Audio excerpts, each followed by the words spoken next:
Glória a Deus. Saúde a todos na paz do Senhor. Amém. Glória a Deus. Que maravilha, irmão. O texto que veio ao meu coração, abra comigo, no livro de 1 Reis, capítulo 17. Do versículo 1 ao versículo 5. 1 Reis, capítulo 17. Do versículo 1 ao versículo 20. Foi esse o texto que veio ao meu coração nesta tarde, que diz assim: Então Elias, o tisbita dos moradores de Gileade, disse a Acabe: Vive o Senhor Deus de Israel, perante cuja face estou, que nestes anos nem orvalho nem chuva haverá, senão segundo a minha palavra. Depois veio a ele a palavra do Senhor, dizendo: Vai-te daqui e vira-te para o oriente e esconde-te junto ao ribeiro de Querite, que está diante do Jordão. E há de ser que beberás do ribeiro. Diga comigo, bebe do ribeiro. Muito bem. E eu tenho ordenado aos corvos que ali te sustentem. Foi, pois, e fez conforme a palavra do Senhor, porque foi e habitou junto ao ribeiro de Querite, que está diante do Jordão. Aleluia. Versículo de 8 a 10. Então veio a ele a palavra do Senhor, dizendo: Levanta-te e vai a Sarepta, que é em Sidom, e habita ali. E eis que eu ordenei ali a uma mulher viúva que te sustente. Então ele se levantou e se foi a Sarepta. Quantos podem dar glória a Deus? Livro de 1 Reis, capítulo 17, uma passagem bem conhecida, que trata da manifestação do ministério profético do profeta Elias. Elias, cujo nome significa o Senhor é Deus. Elias, da cidade de Tisbé. A cidade de Tisbé, ela pertencia ao território de Gileade, e era uma cidade que ficava aproximadamente ao leste do Jordão. E ele era conhecido como Elias o tisbita, devido à cidade de Tisbé. Mas alguém chama ele também de Elias do Carmelo, Elias de Querite, Elias de Sarepta, porque tudo isso foram lugares onde Deus o levou e Deus operou maravilhas por meio do ministério profético de Elias. Interessante é que a gente vai ver que a primeira aparição de Elias no cenário bíblico é uma aparição de confronto. Deus não levanta Elias na primeira manifestação para ser uma manifestação de milagre, mas Deus levanta Elias na sua primeira aparição para uma mensagem de confronto. Ele anuncia a seca ao rei Acabe. Logo aqui você vai ver que ele confronta com Acabe, ele prediz a seca e faz um confronto com Acabe. Mas na verdade o que era que Elias anunciava? Ele anunciava naqueles dias o julgamento de Deus sobre Israel por causa da idolatria. Preste atenção. Sempre que a situação tomar um rumo contrário à vontade de Deus, Deus vai levantar alguém para confrontar a situação. Porque Deus não é Deus de mesmice. Porque Deus não é Deus de olhar e ver que seus filhos, seus servos, sua nação, seu povo está tomando o caminho contrário e ele ficar acomodado, adaptado. Por isso que a primeira aparição de Elias é uma aparição de confronto. Mas qual era a missão de Elias? Deus levanta Elias com a missão de levar Israel a reconhecer a apostasia, conduzir Israel à fidelidade a Deus. Elias é o que a gente chama de um restaurador, de um reformador, de alguém que foi levantado no cenário com o perfil de restaurar, reconduzir, aleluia, reformar a situação. Elias é levantado para restabelecer o concerto com o Senhor. Por que era que era necessário restabelecer o concerto? Ora, havia tido um casamento de alianças. Um rei de Israel havia casado com a rainha pagã. Essa mulher leva o coração deste rei a se inclinar. E esta mulher, ela faz uma espécie de migração. Ela traz da sua antiga nação os deuses para serem adorados em Israel. O sistema de Baal estava entronizado em Israel naqueles dias. E como esse sistema estava? De maneira que Deus levanta alguém chamado Elias, cujo nome significa o Senhor é Deus. Era necessário levantar Elias naqueles dias. Por quê? Porque só alguém muito comprometido com o céu, ele poderia ter a ousadia de enfrentar a esfera de poder, a esfera de domínio, a esfera de paganismo que Jezabel conseguiu implementar na terra. Havia toda uma estrutura de Baal, altares de Baal, cultos de Baal, profetas de Baal, roupas e vestimentas dos profetas de Baal, holocaustos e sacrifícios de acordo com a vontade dos adoradores de Baal. Havia todo um mecanismo implantado na terra. Parecia que tudo estava perdido. Parecia que não tinha mais jeito. Parecia que a situação era irreversível. Parecia até que Baal ia deitar e rolar em Israel. E aí, aleluia, Deus levanta alguém, aleluia. Porque falar de Elias é falar de alguém que já trazia na essência do seu nome: o Senhor é Deus. E quando você sabe que o Senhor é Deus, você não aceita o inferno lhe calar. Eu vou repetir para você entender o que Deus está falando conosco. Quando você sabe que o Senhor é Deus, você não permite o inferno lhe calar.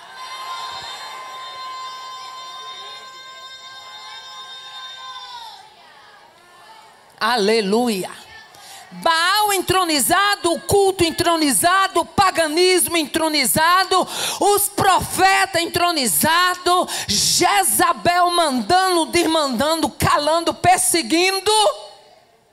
Aí Deus levanta alguém. Oh, aleluia. Glória a Deus. Alguém que aparentemente não tinha força, mas o Senhor é Deus. Alguém que aparentemente não teria voz, mas o Senhor é Deus. Alguém que aparentemente não teria destaque, mas o Senhor é Deus. Alguém que aparentemente não conseguiria se sobrepor a toda aquela esfera montada, alicerçada, ajudada pelo inferno, mas o Senhor é Deus.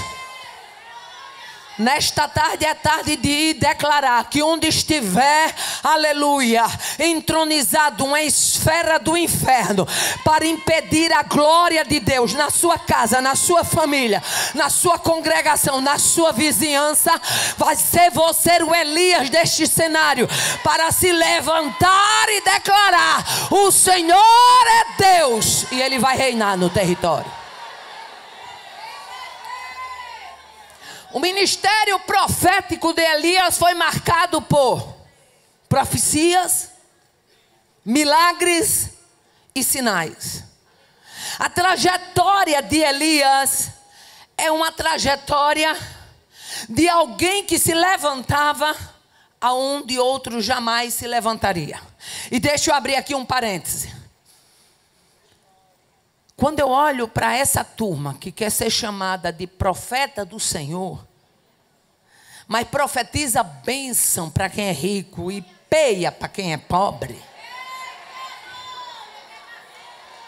Quando eu olho para essa turma que quer ser chamado de profeta do Senhor, mas fica dando um de São Francisco, santo casamenteiro, com profecia de casamento, eu fico olhando assim, eu fico imaginando, que vergonha para homens como Elias e Eliseu, se fosse vivo para ver uma arrumação dessa hoje.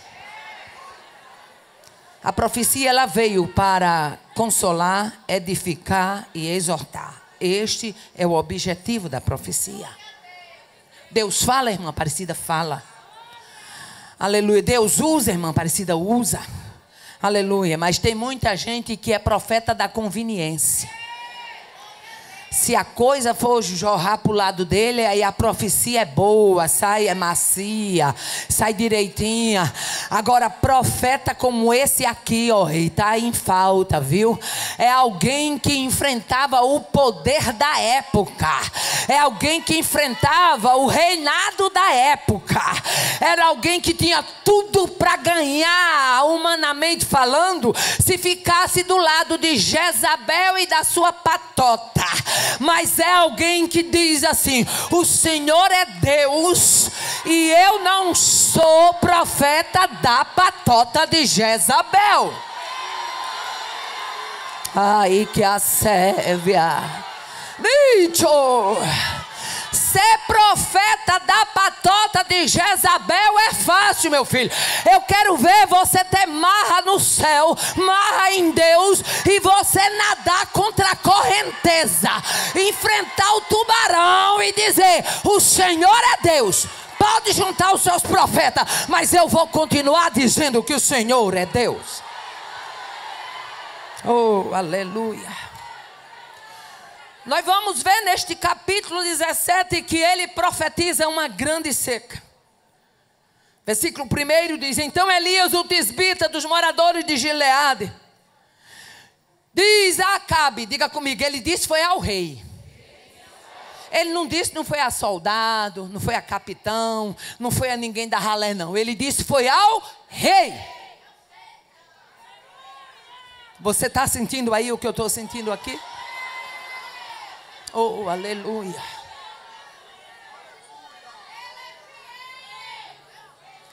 Disse a Acabe: vive o Senhor, perante cuja face estou. Ele sabia, ele tinha consciência que ele estava diante da face do Senhor, que nestes anos nem orvalho nem chuva haverá, senão segundo a minha palavra. Imagine aí. Para alguns isso aí se chama atrevimento. Para mim se chama ousadia. Eu vou repetir. Para alguns isso é atrevimento. Dizer ao rei. Para mim isso é ousadia.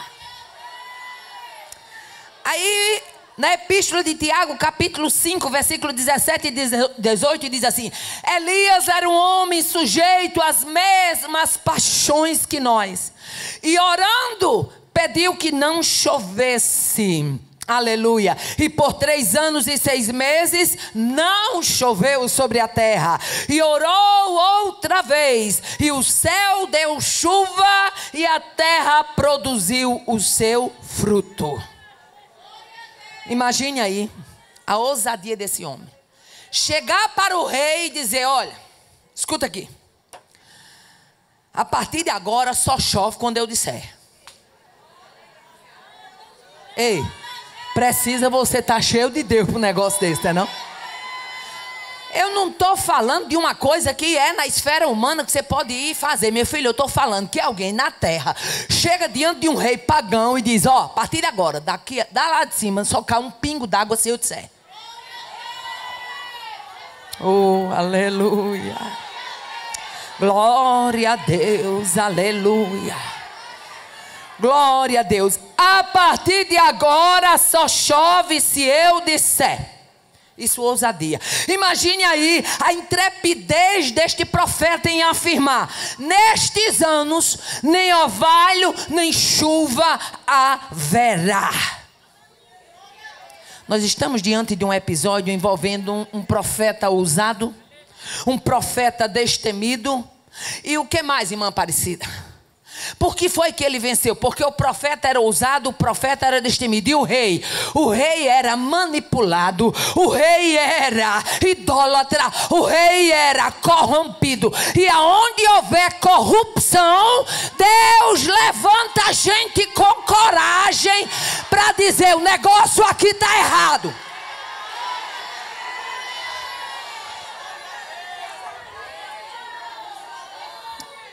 Aleluia. Vamos dar um passeio rápido em algumas das experiências de Elias. Aleluia. Segunda experiência que eu vejo, ele vai para Sarepta.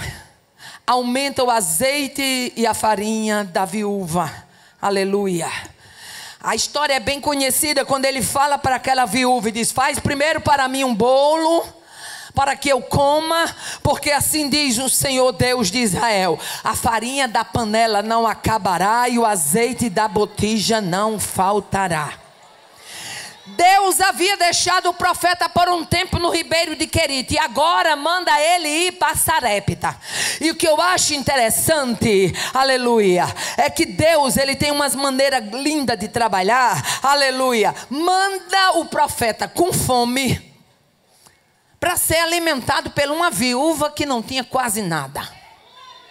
Aleluia.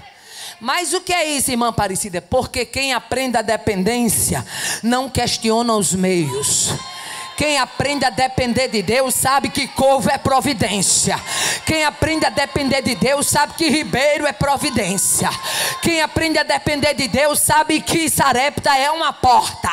Quem aprende a depender de Deus não questiona os meios. Sabe que Ele vai mandar de uma maneira ou de outra. Deixa eu abrir aqui um parênteses, que quando eu abro esse parênteses, Deus fala com alguém específico. Certa vez, ele emocionou uma irmã conversando. Ela disse que estava numa situação financeira muito difícil. E ela tinha ido para uma festinha de ciclo de oração num povoadozinho chamado Quixaba, lá em Mossoró. E ela disse que numa situação tão difícil, vinha dizendo para o marido dentro do carro: meu filho, eu estou preocupada, porque tudo que a gente tem hoje em casa é o pó do café e simplesmente o açúcar. E não tem nem sequer um pãozinho quente, e eu estou almejando comer um pãozinho quente bem torradinho. E o marido dirigindo o carro disse: eu estou orando para Deus fazer com que o combustível dê pelo menos para a gente chegar em casa. E ela disse: meu filho, eu queria um pãozinho quente com café. E ele disse: esqueça o pãozinho quente, e quando chegar em casa a gente vai tomar o café. E ela disse que ele naquela BR, quando de repente lá vem aquela ventaniazinha que dá na beira assim da estrada, não sabe? Aquela ventania que vem no meio fio da estrada. E ela disse que aquele pezinho de vento lá vem, e o carro na pista, e aquele pé de vento lá vem. Quando de repente aquele vento vem e dá para cima do para-brisa do carro e pá, cola uma nota de R$50.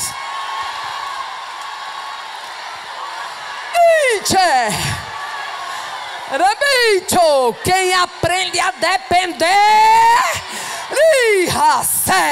sabe que Ele manda, independente dos meios. Aguarde o sopro de Deus para as providências. Aguarda o sopro de Deus para as provisões. Ela grita para o marido e diz: pare o carro. E ele não tinha visto, a notinha colou mesmo do lado dela. Claro, era ela que estava pedindo, né, irmã? Para o carro. Quando ele parou, ela disse: irmã Aparecida, estava tão colada que parecia que alguém tinha colado. Quando parou, ela disse que morrendo de medo de perder a nota. Chegou lá, quase não tira do para-brisa, a nota bem coladinha. Esse é o Deus que a igreja serve. O Deus da dependência e da provisão.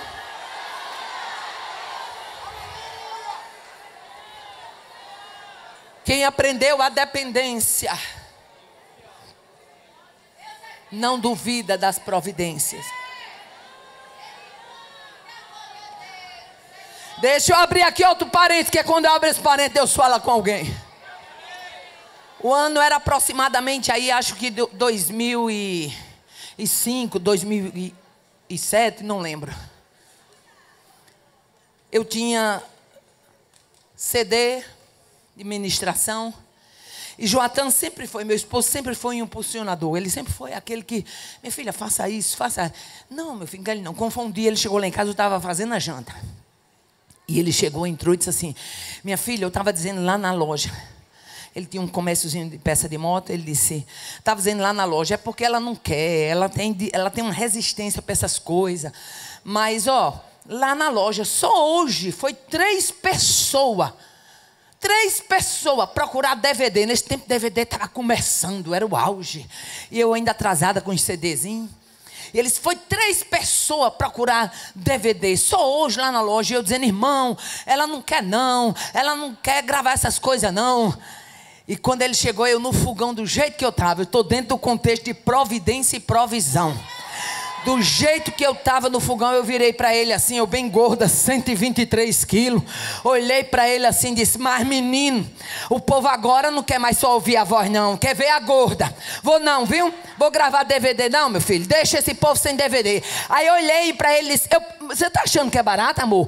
Gravar DVD é caro, é filmagem, e é todo um preparo, e tem estúdio, e tem capa, e tudo mais caro. Amor, eu poderia gravar um DVD se eu visse Deus trabalhando por mim na terra.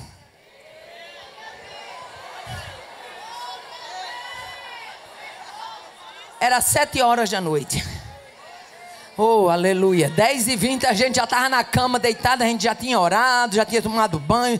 Aí estava na cama deitado, conversando ali para dormir, quando o telefone toca. Quando o telefone tocou, um irmão que disse assim, olha, a senhora não me conhece. Eu vi a senhora pregando aqui em Neópolis, aqui em Natal. A senhora não me conhece, mas eu arranjei o telefone da senhora. Eu quero dizer para a senhora que, logo de cara, ele falou dizendo, eu quero dizer para a senhora que eu não sou de dar nada a ninguém. Mas Deus, eu tenho uma produtora e Deus mandou.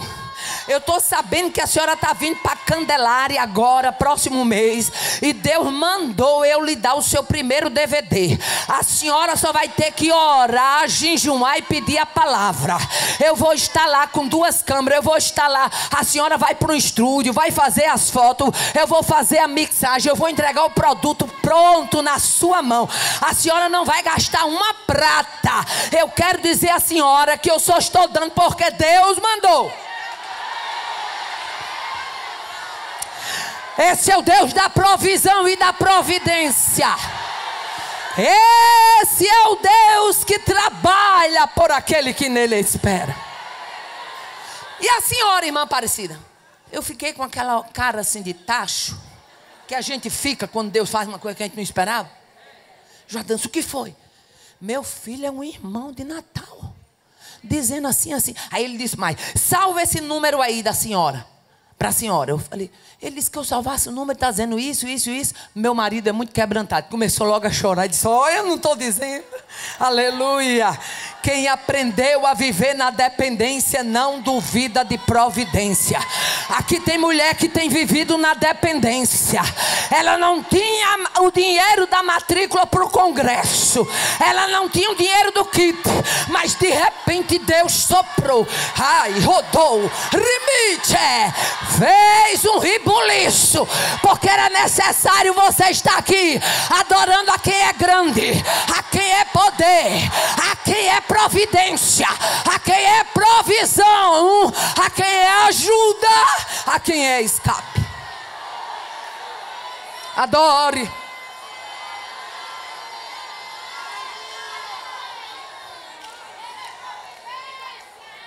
Quem aprendeu a viver dependência é candidato de milagre. Aonde você vê alguém recebendo milagre, pode ter certeza que ali, antes de ele receber um milagre, ele foi um candidato, ele foi um aluno da dependência. Quem aprendeu a viver dependência sabe o que é? Providência, provisão, permissão e processo. Eu vou repetir. Quem aprendeu a viver na dependência sabe o que é providência, aleluia, provisão, permissão e processo. Providência, ele chega de última hora. Provisão, ele vai mantendo como se fosse no querite, só na porção diária. Permissão, ele está permitindo, mas esse não é o seu final, não é o seu quadro. Ele vai te levar para algum lugar. Processo é toda a história que está entrelaçando o teu testemunho. Essa prova que você está passando é o processo, é o cenário do testemunho. Aprende a se alegrar no processo. Aprende a ver o processo como parte do testemunho. Oh, aleluia. Quem aprendeu a viver a dependência, visualiza cenários diferenciados. Vai para a beira do ribeiro, porque ali eu ordenei aos corvos que te sustentem. Ei, se Elias não fosse crente, ele disse: conversa é essa, Deus? Eu ir para a beira de um riacho ficar esperando comida trazida pelos pássaros. Isso é conversa? Eu lá vou numa situação dessa. Sabe por quê? Porque hoje a gente está tão acostumado a não viver milagre e a não depender, que quando Deus diz assim, eu gosto muito quando a Bíblia diz que Abraão obedeceu sem saber para onde ia. A turma de hoje é Deus dizendo: vou te levar para tal lugar. Lá tem supermercado bom? Tem. Lá tem faculdade? Tem. Ei, lá tem uma escola boa para meus meninos? Tem. Ei, lá tem quantos dizimistas, hein? Lá tem ofertante bom? Tem. A renda de lá é quanto, hein? Isso não é dependência, minha filha. Isso não é dependência. Dependência é quando diz: eu não sei nem o que é que tem, mas se Deus está mandando, eu vou. Dependência. Oh, aleluia. Quem aprendeu a viver dependência como Elias, visualiza cenários diferenciados. Você ir para a beira do ribeiro e aguardar que os corvos levem a tua comida. Tu ia, Rafaela? É difícil, não é não? Mas tinha uma coisa. A Bíblia diz que o pão era quente, assado sobre brasa. A Bíblia não fala do gosto daquele pão, mas eu acho que era coisa muito boa, né? Não um pãozinho assadinho, hein? Jeito que irmã Aparecida gosta, um pãozinho assadinho com uma xicrinha de café bem quente. Eita, é bom demais. Deus não dá nada ruim a ninguém, minha filha. Se Ele tem te levado até essa situação, é porque Ele vai trabalhar no cenário da dependência. Ei, olha para essa mulher que está do seu lado e diga assim: o cenário é de dependência, mas não vai faltar pão assado sobre brasa, não vai faltar água do ribeiro, não vai faltar farinha na panela e nem o azeite da botija. O cenário é de dependência, mas Deus vai trabalhar de uma maneira extraordinária. Você que está aqui atrás, recebe. Você que está aqui na frente, recebe. Você que está na galeria, recebe. Você que está nas laterais, recebe. Cenários de dependência é cenário de provisão. Aleluia. Mais na frente, ainda no capítulo 17, versículo 22 a seguir, diz que Deus deu vida. Estamos falando das profecias e milagres de Elias. Deus deu vida ao filho da viúva. Versículo 22 diz: e o Senhor ouviu a voz de Elias, e a alma do menino tornou a entrar nele e reviveu. Eu pergunto, se a alma tornou a entrar nele, a alma tinha saído? Tinha. Estava morto. Não era morto de mentirinha não. Estava morto morrido, como a gente gosta de dizer. Mortinho da Silva. Mas o Senhor ouviu a voz de Elias, e a alma do menino tornou a entrar nele. E Elias tomou o menino e o trouxe do quarto à casa, e o deu à sua mãe. E disse Elias: vês aí, teu filho vive. Então a mulher disse a Elias: nisto conheço agora que tu és homem de Deus, e que a palavra do Senhor na tua boca é a verdade. Aleluia. Quantos profetas já não conseguem mais que a palavra de Deus na boca deles seja verdade? Sabe por quê? Porque profetizam no púlpito, pregam no púlpito, mas a vida por trás é desmantelada. É uma vida toda engarranchada. Mas essa mulher olha para Elias e diz: nisto eu conheço que tu és homem de Deus, e a palavra do Senhor na tua boca é a verdade. Aleluia. Quantos por onde passam geram morte, mas Elias, por onde passou, deixava vida, vida, e a certeza de que a palavra na boca dele era verdade. Escute, aquele menino foi devolvido à sua mãe. A sua mãe teve uma certeza: tem um profeta na casa. Tem um profeta na casa. E a palavra de Deus na boca desse profeta é a verdade.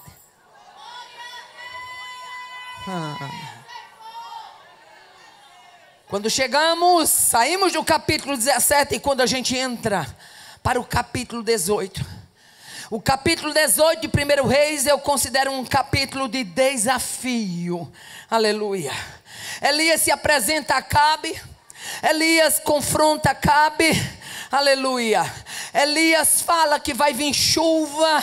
Aleluia. E Elias diz mais: junte a tropa de Jezabel. Aleluia. Versículo 36 a 39. Sucedeu que, depois que ofereceram a oferta de manjares, o profeta Elias chegou e disse, aleluia, e disse: ó Senhor Deus de Abraão, Deus de Isaque e de Israel, manifeste-se hoje que tu és Deus em Israel e que eu sou teu servo, e que conforme a tua palavra fiz todas essas coisas. Quando Elias manda juntar os 400 profetas de Baal, gente, eu estou falando de um cenário de domínio. Eu estou falando de uma rainha entronizada e mandando e desmandando. Uma turma que achava que estava com tudo. Era o verdadeiro trem da alegria do mal que estava operando em Israel naqueles dias.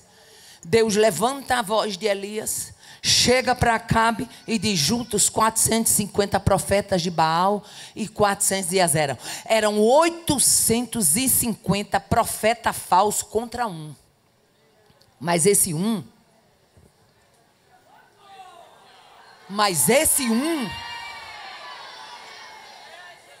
era profeta verdadeiro e era profeta do Senhor.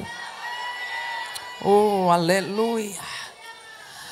Cuidado para não marchar com a maioria. Cuidado para não fazer da maioria o seu referencial. Nem tudo que reluz é ouro.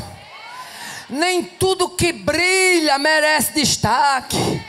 Tenha cuidado, a última hora da igreja na terra é uma hora para pedir discernimento. Ele manda reunir todo mundo. E manda, o que eu chama mais atenção é que ele diz assim, verso 19, aleluia: envie agora e ajunta a mim todo Israel no Monte Carmelo. Aleluia. E também os profetas de Baal e os profetas de Azera que comem na mesa de Jezabel. Chama a tropa. Quando se reúne todo mundo, Elias chega para ele e diz: invoque o seu Deus primeiro. Vocês são muitos, pode começar a invocar. Aleluia. Invoque primeiro. Gente, o que me chama a atenção é o versículo 26 e 27. Que a Bíblia diz que eles tomaram bezerro, prepararam, invocaram o nome de Baal de manhã até o meio-dia, dizendo: ah, Baal, responde-nos. Baal, responde-nos. Aleluia. Aí a Bíblia diz: porém, aleluia, não havia voz, nem quem respondesse. E saltavam eles sobre o altar que tinham, aleluia, e sobre o altar que tinham feito. Responde, responde, responde. E silêncio total. Um momentozinho Baal não falava. Aí eu volto para o nosso Deus. Teve semana passada uma festa todinha, uma semana todinha de congresso.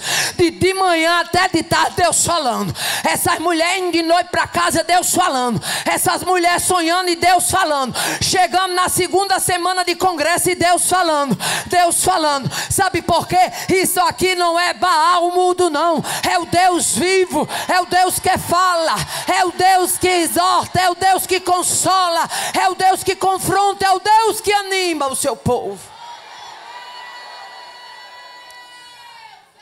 Quando chega no versículo 27, olha a ousadia de Elias. Quem está com Deus está com tudo. Aleluia. Glória a Deus, aleluia. Diz que ao meio-dia Elias começa a zombar deles e dizia assim: clamem em alta voz, porque ele é um Deus. Pode ser que ele esteja falando, ou que ele tenha alguma coisa para fazer. Clame em alta voz, porque talvez ele esteja fazendo até alguma viagem. Porventura ele dorme e ele vai acordar. Fale mais alto, fale mais alto. E a Bíblia dizia: eles clamavam em grandes vozes, se retalhavam com faca, com lanceta, conforme o costume, derramavam sangue, aleluia. Mas quando passou de meio-dia, oh, aleluia. Tem hora que a gente está numa situação que a gente fica sem saber como é que Deus vai fazer. Aleluia. E muitas vezes a gente não entende. Mas nesta tarde eu ganho graça e autoridade para dizer: aguarde a hora certa, porque Deus vai manifestar que Ele é Deus nessa sua causa. Ele vai fechar a boca de alguém numa destreza, numa sabedoria, numa pontaria.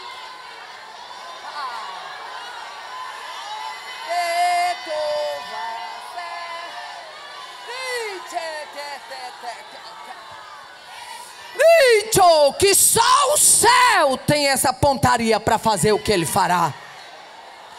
Quando passa de meio-dia, a Bíblia diz que não houve voz, não houve resposta, não houve atenção. Diga comigo: não houve voz, não houve resposta e nem houve atenção. Aí Elias disse para todo o povo: chega aqui, vem cá. Oh, aleluia. Nós tínhamos feito um trato, não foi? Que o Deus que respondesse com fogo, esse ia mostrar que era Deus. Oh, aleluia. Glória a Deus. Aleluia. Elias pega as pedras, edifica o altar, ele arma a lenha, divide os bezerros sobre a lenha, aleluia, e manda encher 4 cântaros de água, aleluia. E a Bíblia diz que fizeram isso 3 vezes, meu filho, foi 12 cântaros de água. Era tanta água em cima da lenha que estava correndo em cima do rego do altar, aleluia. Mas deixa eu dizer uma coisa, aleluia, mostrar que Baal não era Deus na terra de Israel naqueles dias era mexer no vespeiro. Mas Deus não deixa o seu servo envergonhado e nem confundido, aleluia. Eu gosto muito, aleluia, quando Elias ora e diz: responde-me, Senhor, responde-me, para que este povo conheça que tu, Senhor, és Deus e que tu fizeste o coração deles tornar para trás. A Bíblia diz: então caiu o fogo do Senhor. A primeira resposta de Deus é derramar fogo. Eu vou repetir porque Deus está me dando graça e autoridade. A primeira resposta de Deus foi derramar fogo. Naquela sua causa vai ser fogo. Na parentela vai ser. No filho que está desviado vai ser. Na filha insubmissa vai ser. Na porta fechada vai ser fogo. É fogo, vai ser fogo. Fogo, fogo, fogo é confronto. Fogo é Deus dizendo: estou chegando para mostrar que eu tenho um ponto final nessa história.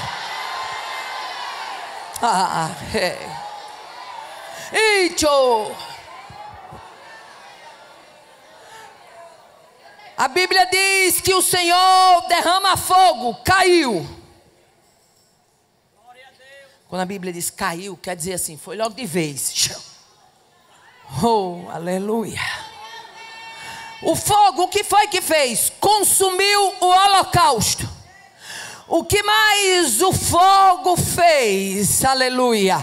Consumiu a lenha. Até aí tudo certo. Fogo consumiu o holocausto. Fogo consumiu lenha. Mas esse fogo aqui era um fogo tão terrível que a Bíblia diz, consumiu também as pedras.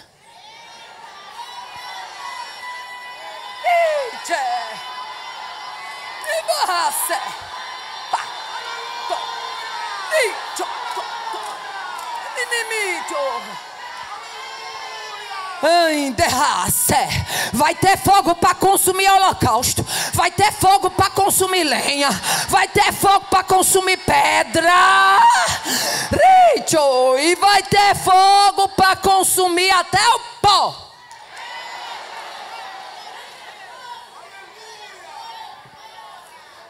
Holocausto foi consumido, pó.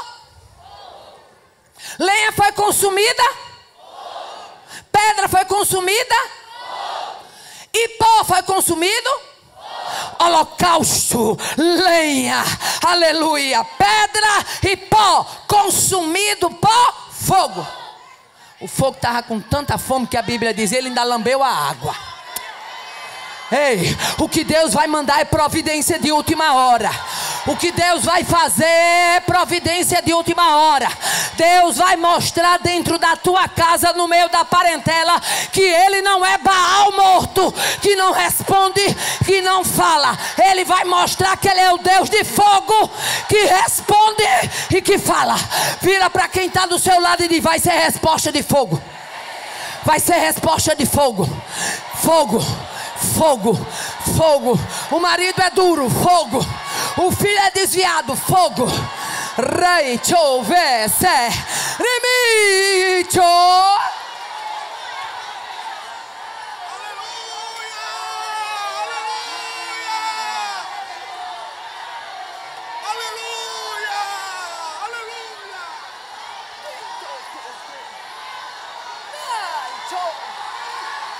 Esse é que é Deus.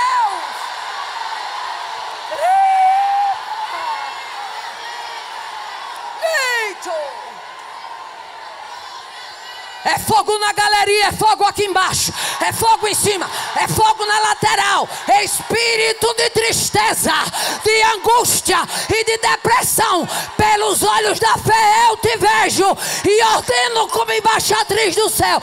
Sai agora. É cura. É cura brotando aqui agora. É cura. É como a cachoeira que está malhando. Reita.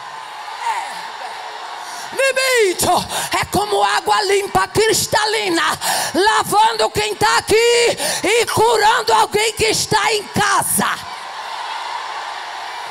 É fogo, é fogo, é fogo, é fogo, é fogo, é fogo, é fogo, é fogo, é fogo, é fogo.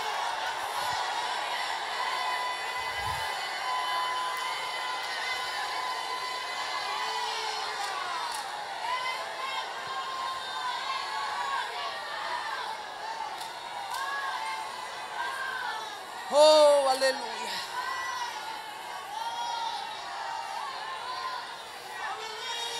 O versículo 39 diz: o que todo o povo vendo caiu sobre o seu rosto. Todo mundo quando viu aquilo, ó, sabe por quê, meu filho? Quando Deus manifesta a sua glória, não tem quem não se renda. A Bíblia diz que todo o povo vendo caiu sobre o seu rosto e disse: o quê? Só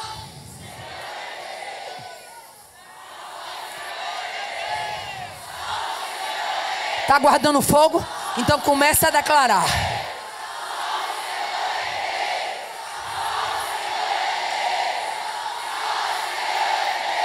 É fogo. É.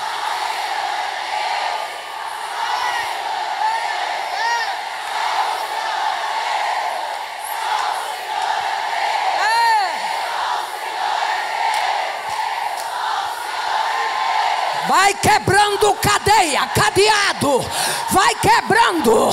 Filho desviado vai ser resgatado. Vai ter notícia de última hora. Vai ter providência chegando, porque o fogo está caindo no altar.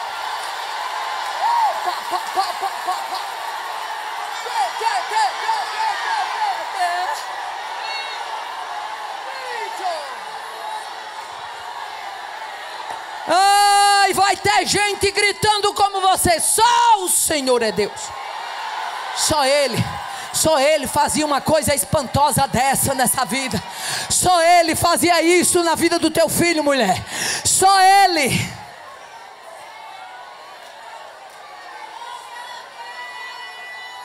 Mas escute, todas as vezes que o céu te der uma vitória grandiosa, tu tá achando que o inferno vai tirar férias?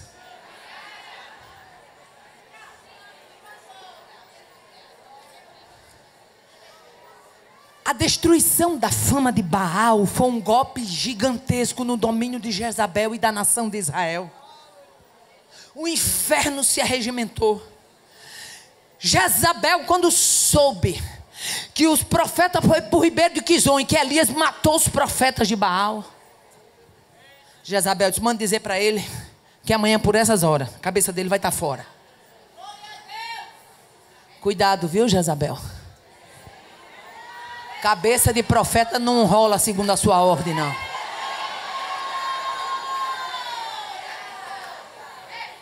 Eu aproveito para abrir um parênteses aqui.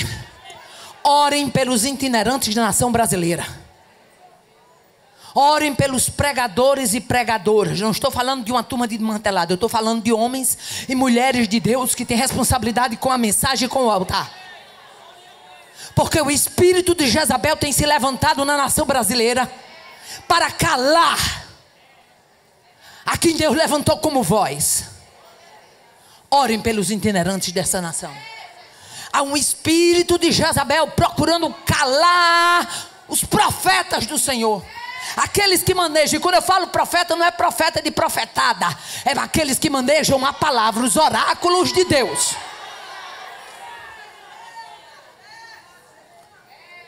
Ao enfrentar a apostasia naqueles dias, Elias abalou a estrutura de dominação pagã. Elias mexeu num sistema. Elias mexeu num vespeiro. E quem mexe em vespeiro pode se preparar, porque tem zangão. Matar os profetas de Baal no ribeiro foi uma ousadia imensurável. E Jezabel procuraria vingança. Aleluia. Jezabel manda caçar Elias na terra. Mas deixa eu dizer uma coisa. Quem Deus esconde, o inferno não acha.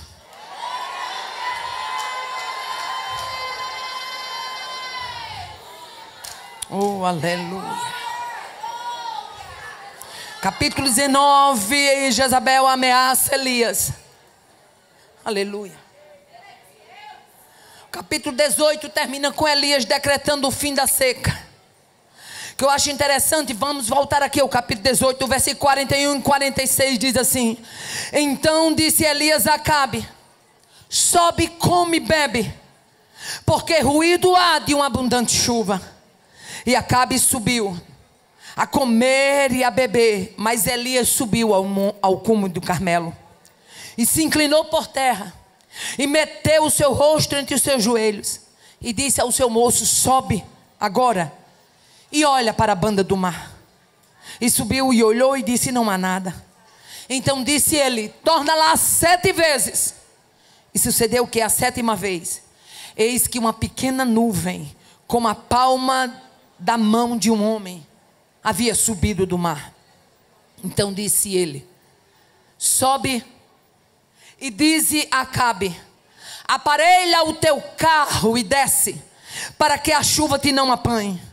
E sucedeu que entretanto os céus se enegreceram. Diga comigo: os céus se enegreceram.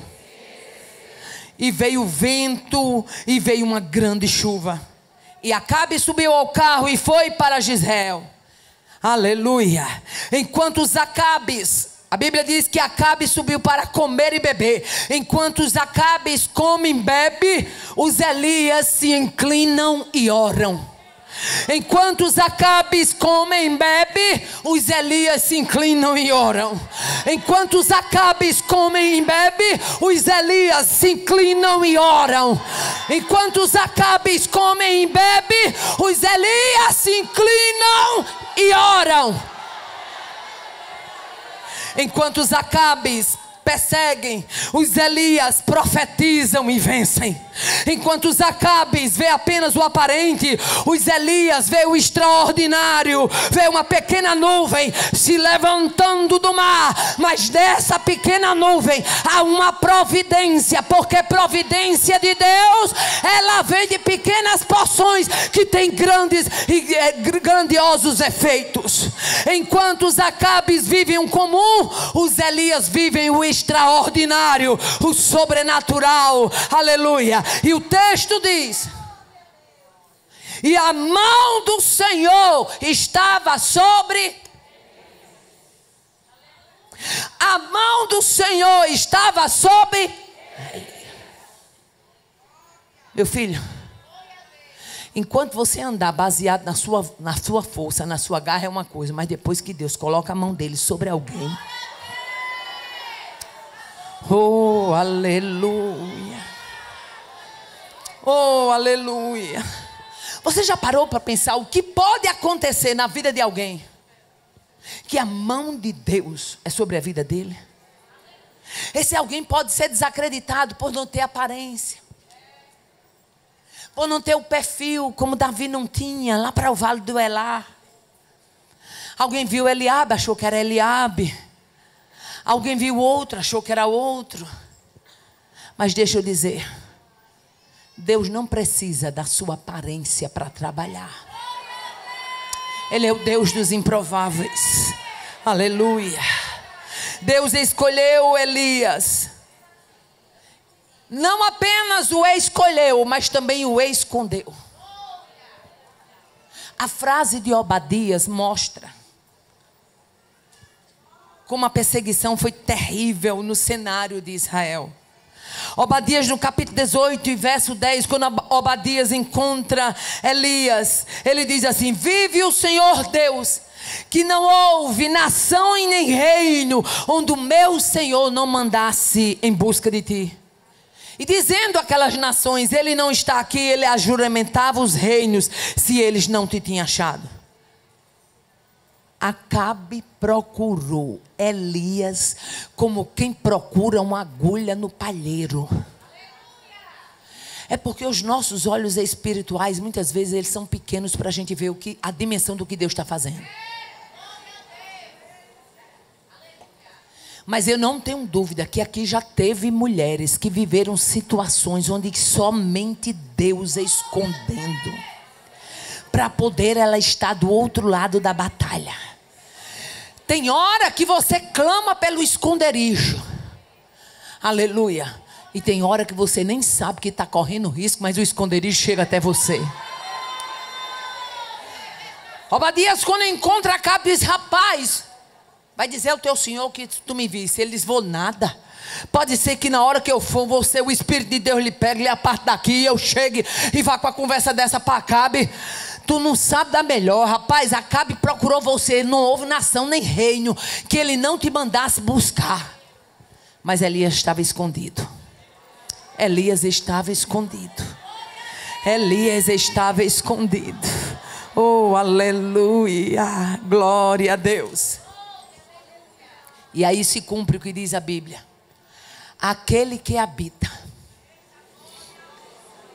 no esconderijo do Altíssimo, a sombra do Onipotente descansará. Direi do Senhor, Ele é meu Deus, o meu refúgio, a minha fortaleza, e nele confiarei. Oh, aleluia. Quantas vezes já tentaram mirar na sua vida, minha irmã? Quantas vezes a bazuca do inferno se levantou e você está na mira? Está pensando o quê? Não, irmã, eu acho que eu não estou na mira de Deus, não. Na mira do diabo, não. Porque eu sou só apenas a irmãzinha lá da congregação, lá onde o vento faz a curva. Foi crente? Está na mira do inferno. Lamento informar, foi crente? está na mira do inferno. Agora eu tenho uma notícia boa para dar nessa tarde. É o inferno mirando, a metralhadora do inferno mirando, mas a bazuca do céu chega para destruir a tramela, a trapaça, a artimanha, para destruir a regimentação. Nesta tarde eu ganho graça e autoridade para dizer: tu só estás de pé porque Deus entrou em cena, te acolheu, te escondeu, você foi guardada no esconderijo.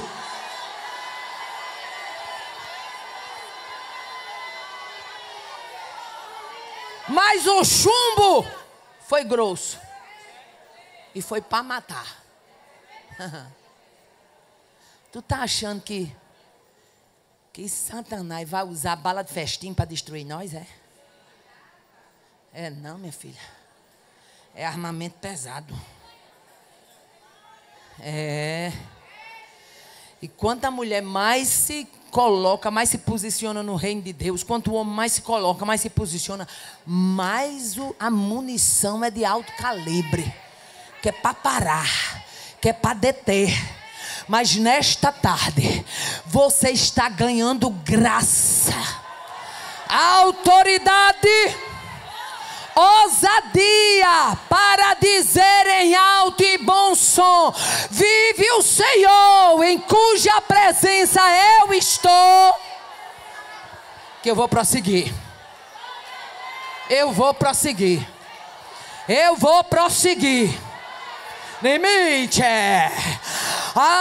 Eu estou sentindo uma direção de Deus aqui. E do jeito que eu fizer com a irmã Roberta, tu faz com a tua companheira da direita, da esquerda, se possível da frente e de trás. O inferno quer te paralisar, mas tu vai prosseguir. O inferno quer te paralisar, mas tu vai prosseguir. O inferno quer te paralisar, mas tu vai prosseguir. Prossegue, prossegue, prossegue, prossegue. Ai! Prossegue.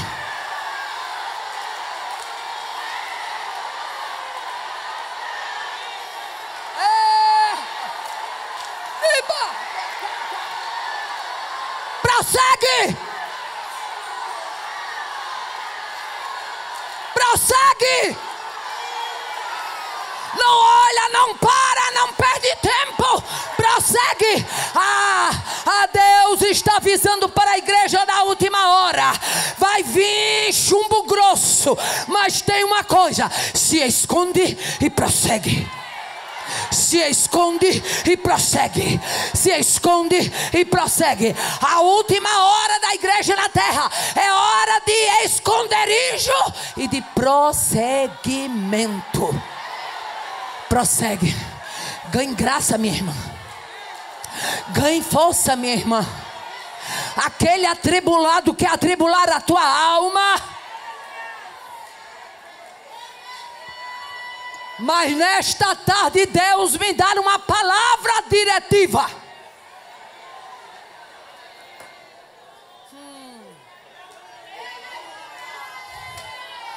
Não vai prosseguir com o cenário. Deus está trocando as vestes da humilhação por veste de louvor. Você não vai mais comer pão de lágrima, porque tu és serva de Deus, batizada com o Espírito Santo, fiel na casa do Senhor. E Deus manda te dizer assim: mulher, olha, estou eu assinando hoje um decreto.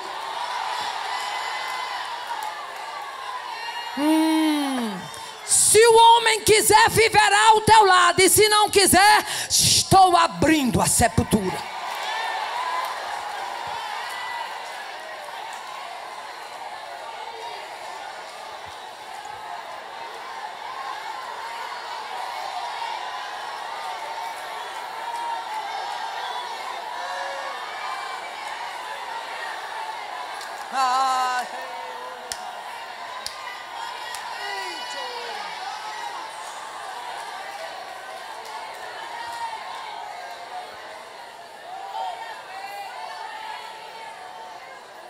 perseguição se levanta. E como todo ser humano,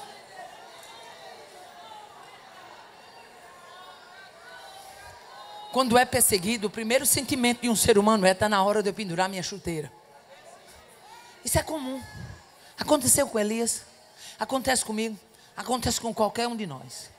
Quando a perseguição se levanta, a gente diz: está na hora de eu pendurar minha chuteira, parar por aqui. Pensamento nosso. A experiência da perseguição e a ameaça de Jezabel trouxe esse sentimento ao coração de Elias. Mas quando chega no capítulo 19, Elias vive 3 experiências marcantes. No capítulo 19 ele vive a experiência da perseguição, a experiência do zimbro e a experiência da caverna. Elias chega debaixo do zimbro, pede a morte, diz: já baixa, Senhor, já preguei demais, já enfrentei quem tinha que enfrentar, eu não sou melhor do que meus pais. Oh, aleluia, conversa bonita. Glória a Deus. E a Bíblia diz, versículo 4 do capítulo 19: e ele se foi ao deserto. Deserto é lugar de perseguido. Caminho de um dia, e veio e se assentou-se debaixo de um zimbro e pediu em seu ânimo a morte. E disse: já basta, ó Senhor, toma agora a minha vida, pois não sou melhor do que meus pais. E deitou-se e dormiu.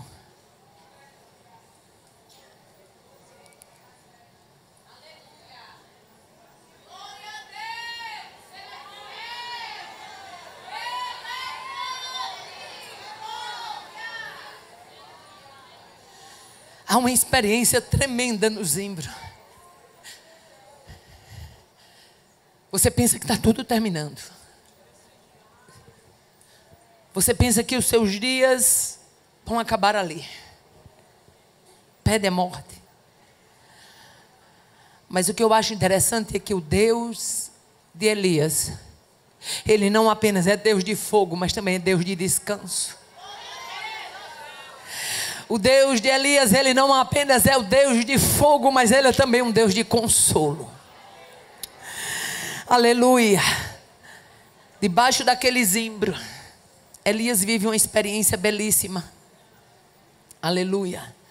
A Bíblia diz que quando Elias desperta, aleluia, um anjo do Senhor, no Querite foi couvo, porque o Querite, Elias estava com fogo para enfrentar desafio. Mas no zimbro, Elias estava abatido. E precisava da presença de quem? Do anjo. O anjo do Senhor o tocou e disse: levanta-te e come. E olhou, e eis que a sua cabeceira estava um pão cozido sobre as brasas e uma botija de água. Comeu e bebeu e tornou a deitar-se. E o anjo do Senhor tornou a segunda vez e o tocou e disse: levanta-te e come. É aqui a minha alma se alegra. Está pensando em pendurar a chuteira, Elias? Muito comprido é o teu caminho. Está pensando em pendurar a chuteira, Elias? Tem achado desafiador? Deixa eu dizer uma coisa: muito comprido será o teu caminho.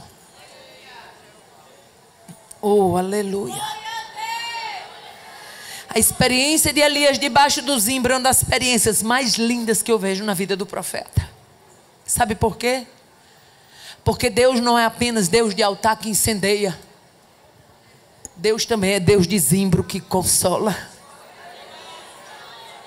Eu vou repetir, porque Deus está me dando graça e autoridade para isso. Deus não é apenas Deus de altar que incendeia, mas Ele é também Deus do zimbro, que chega, alimenta, cuida, conforta e consola.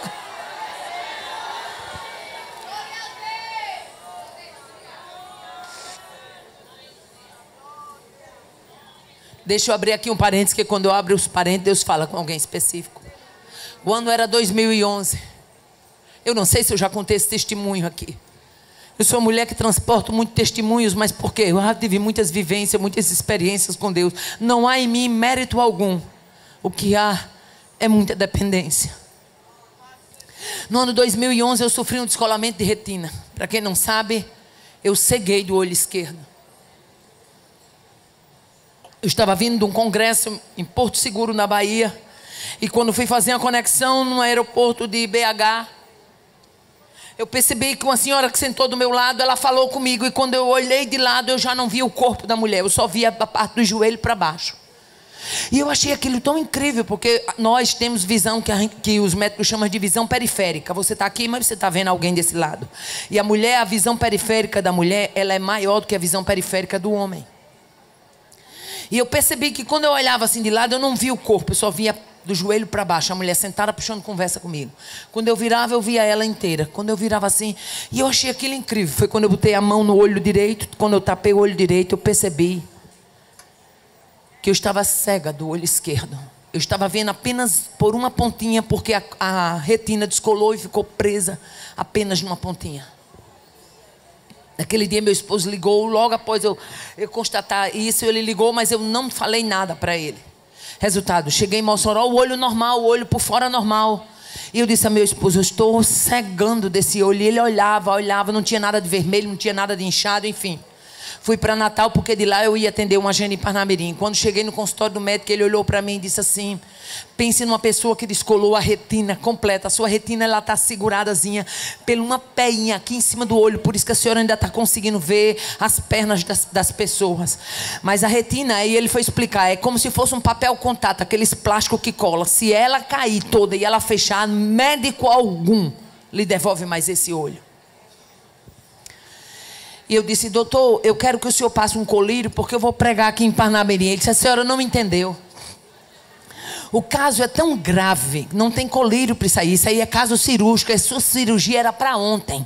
A senhora já vai sair daqui com encaminhamento para o hospital da Unimed autorizar em caráter de urgência a sua cirurgia. Eu disse, mas doutor, eu sou de Mossoró, então eu vou ter que ir em casa pegar minhas coisas, porque eu não vim preparada para fazer uma cirurgia. E se a senhora não me entendeu? Eu disse, não, porque aqui eu tenho algumas irmãs da igreja aqui em Natal, mas eu não tenho família mesmo aqui em Natal. Ele disse, olha, se a senhora não tiver ninguém aqui em Natal, eu lhe opero, levo a senhora para minha casa, para a senhora não perder esse olho. A senhora não pode mais sair daqui para canto nenhum, nem pregar, nada disso. Daqui até o dia da cirurgia, a senhora vai ficar de cara para cima todo o tempo. A senhora não vai pegar nem sequer o peso de uma garrafa d'água para botar água no seu copo, porque é arriscado o peso de uma garrafa d'água descolar o restante dessa retina. Então a senhora está entendendo que o seu caso é muito sério? Eu disse, sim, senhor. Liguei para meu esposo veio de Mossoró de última hora com minha filha Cássia. E eu fiquei lá em Natal. E estou lá eu na casa da irmã que eu iria para o evento. E ela me hospedou com o maior carinho enquanto minha família chegava para me buscar. E estou eu lá. E naquela luta que eu estava, sem saber o que fazer, sem saber como seria. Eu estou dentro desse contexto do Zimbro. Quando de repente chegou uma mensagem de irmã Dorinha Saraiva no meu celular. Naquela época era mensagem de texto, não existia ainda o WhatsApp não. E ela botou assim, disse assim, foi muito difícil para mim entender que o Espírito Santo, ele também tem tempos de espera. E ela mandou um texto, irmã, lindo na época. E Deus falou o meu coração, ministrou o meu coração. Fiz a cirurgia. E estou eu no 8º andar de um apartamento lá em Candelária, Natal, já operada. Meu esposo foi para Mossoró porque precisava trabalhar e minha filha ficou comigo. E ela disse, mãe, hoje eu vou dormir na sala, a senhora vai ficar só no quarto, a senhora está bem, está tudo direitinho, está aqui a água, está aqui, se precisar de alguma coisa, basta chamar. E eu operada, estou eu lá. Quando foi assim pela madrugada, pense numa coisa terrível, aquele confronto, aquela coisa terrível, aquela voz opressora dizendo, tu gosta de ler Bíblia? Não vai ler mais. Tu pregava, não prega mais. Tu alçava a voz, não alça mais. Vocês não têm ideia de quanto o inferno trabalha para silenciar quem ministra a palavra.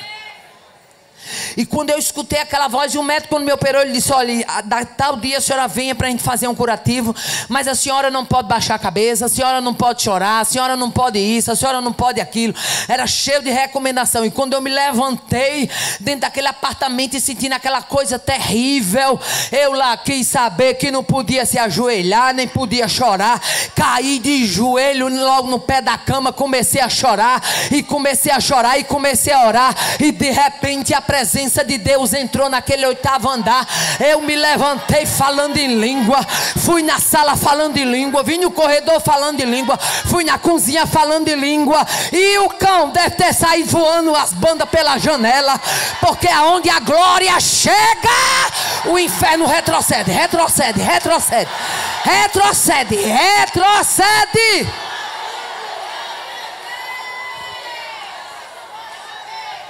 Eu pensava que aquele era o tempo de eu pendurar a chuteira. Me alegrei no Senhor, fui dormir, e o Senhor me deu uma revelação. E naquela revelação se cumpriu literalmente, e ainda hoje está se cumprindo. Aleluia. A terceira experiência de Elias neste capítulo, a experiência da caverna. Um grande e forte vento, um terremoto, um fogo e uma voz mansa e delicada. Deus fala por meio do vento forte. Deus fala por meio do terremoto. Fala por meio do fogo. Mas fala também com a voz mansa e delicada. Elias estava fragilizado. O momento não era de falar com fogo. Na hora de falar com fogo, Deus falou. Tem dias que Deus vai falar com você com fogo.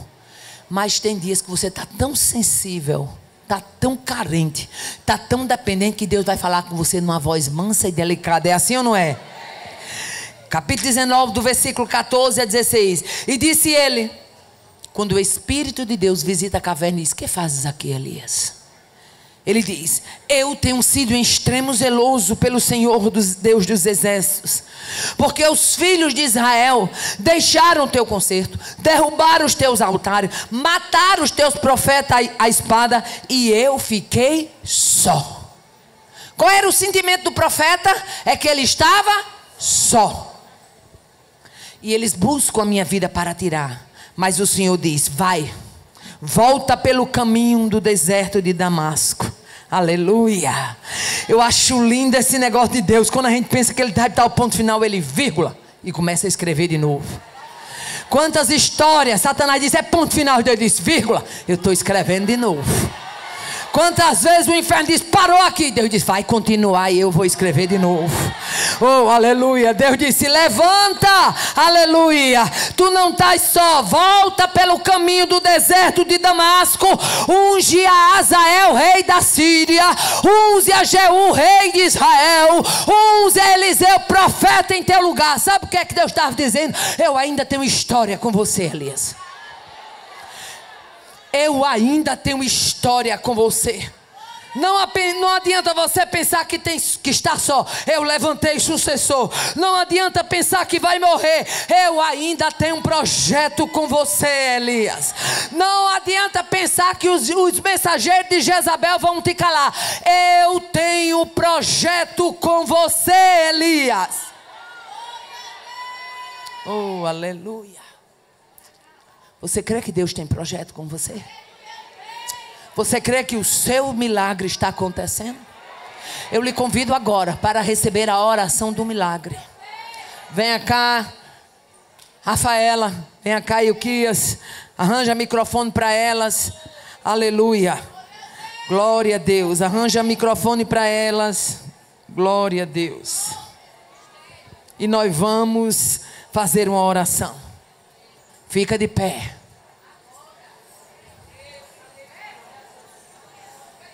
Oh, aleluia.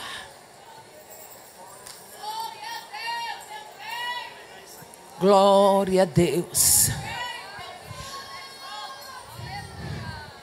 Rafaela, essas mulheres oraram por nós. E o que essas mulheres oraram por nós. Tem mulher aqui que elas estão cantando, trouxe até o pandeiro. As bichinhas tocam pandeiro. Mas muitas delas, Satanás tem procurado tocar terror. Mas enquanto ele toca terror, toca pandeiro, minha filha. Oh, aleluia. Olha ela se animando aí, ó. Essa turma é uma bênção. Oh, glória a Deus. Se houver mais alguma preletora do evento, pode vir à frente para orar com a gente. Nós vamos orar. E o Kias fica desse lado aqui, minha filha. Rafaela fica aqui, você fica aqui. Eu começo a oração. Rafaela em segundo lugar e você encerra aí o Kias. E nós vamos liberar em nome de Jesus vitória para essas mulheres. Porque filhos aqui precisam ser alcançados. Tem mulheres na frente do ciclo de oração há anos orando pela sua casa. Vê milagre acontecendo na casa de uma, na casa de outra. Ela se alegra com a vitória, mas a casa dela permanece ainda sem resposta de oração. Mas esse congresso, o tema é: o milagre vai acontecer. Vamos orar? Quem levanta a direita comigo? Maravilhoso Deus, Pai de bondade, as tuas filhas estão aqui reunidas diante de ti. São mulheres que têm entregue a vida para te servir. Mulheres que cantam, mulheres que louvam, mulheres que exaltam, mulheres que pregam, mulheres que oram, mulheres que evangelizam, mulheres que visitam, mulheres, Senhor, que buscam a tua face, e estão diante de ti neste evento dizendo que tu és o Senhor da vida delas. Muitas delas, Senhor, precisam ver a tua atuação, o teu milagre, o teu agir dentro da casa delas. Visita elas. Eu quero ouvir a voz da igreja. Eu quero ouvir a voz da igreja. Eu quero ouvir a voz da igreja. Mulheres que estão na busca. Mulheres que estão enfrentando problemas de ordem familiar, Deus. Mulheres que já não sabem mais o que fazer. Deus, dê a estas mulheres estratégias. Dê graça, dê força, dê ânimo, dê vigor. Nós estamos aqui para interceder por elas. Estamos aqui para interceder pelas mulheres que creem em milagres, estão em casa, estão nos assistindo, Senhor, pelo YouTube. Deus, mulheres que se levantaram na organização deste evento, mulheres que se levantaram na intercessão, na divulgação, na organização. Deus, tu és o ajudador, o amparo, a fortaleza. Muitas delas, Senhor, já viveram a experiência do zimbro, achando que estava com os dias contados, mas tu as fizeste ressurgir. Tu colocaste na boca dela cântico novo. Tu colocaste na boca dela uma palavra de ânimo e de vigor para outras vidas. Enquanto elas ministram a outras vidas, tu estás ministrando a vida delas, Deus. Faz maravilhas na vida das tuas servas. Elas precisam ouvir a tua voz, Senhor. Pai de bondade e de misericórdia, nós rogamos teu favor, Senhor. Colocamos as tuas filhas em tuas mãos. Que toda fadiga, todo cansaço caia por terra agora. Que haja renovação sobre a vida do teu povo, Senhor. Que toda retaliação maligna, que todo ataque, toda investida, todo planejamento do mal caia por terra agora pela autoridade do teu nome. Nós decretamos palavras de vitória sobre o teu povo. Estende as tuas mãos potente de Deus, as tuas mãos de cuidado, as tuas mãos de renovo, Senhor. Restaura a vida desta mulher agora, da planta do seu pé até o alto da sua cabeça. Que haja renovação, renovação no espírito, renovação nas emoções, renovação na saúde. Receba a saúde da parte de Deus agora.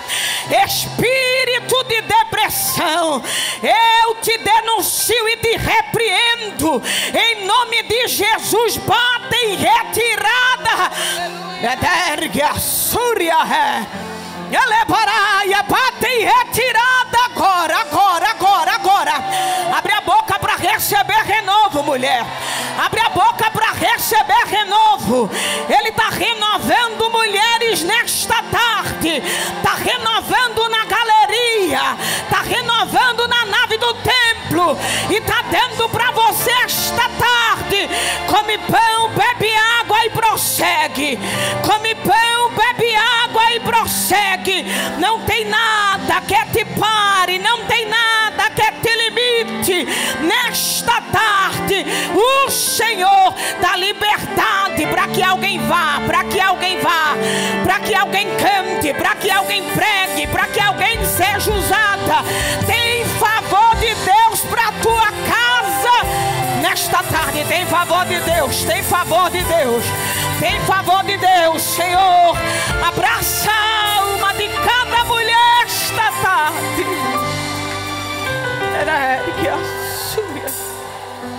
Jesus, vai visitando agora, Senhor, a alma das suas filhas. Onde existir contexto de impossibilidade, Senhor, vai agindo, Senhor. Deus, onde tiver um pedido, que o Senhor possa ser provisão agora. Seja provisão, Senhor, na vida das suas filhas. Vai de encontro àquele filho, Jesus. Vai de encontro àquela casa, Jesus. Tu conheces o endereço. Tu conheces a rua. Tu sabes o número da cama. Tu sabes o número da casa. Tu conheces, Senhor, a angústia, a dor das tuas filhas. Por quanto tempo elas te pedem, por tantos anos elas te clamam. Mas hoje tu marcaste esta tarde para se mostrar como Deus de impossibilidade. E eu creio que tu estás indo lá. Tu estás indo lá, Jesus, com milagre. Tu estás indo lá, Jesus, com milagre. Tu estás alcançando a vida do filho, a vida do marido.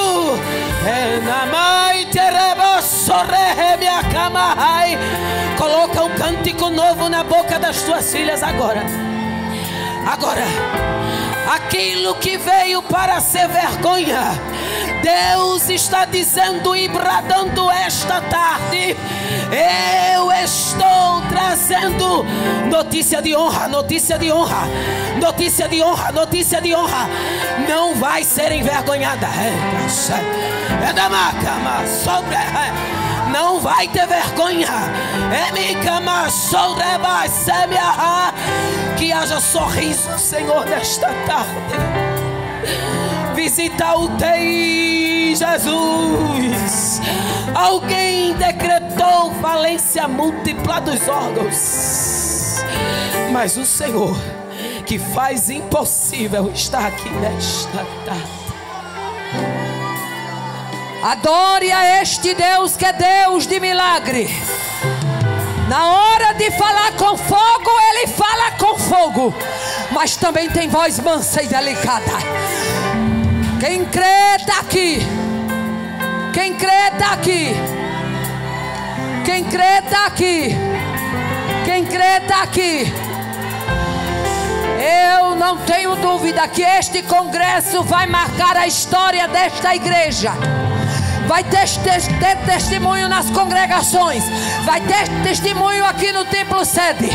De norte a sul, de leste a oeste dessa cidade. Terá testemunho na boca de mulheres para dizer: o Senhor fez.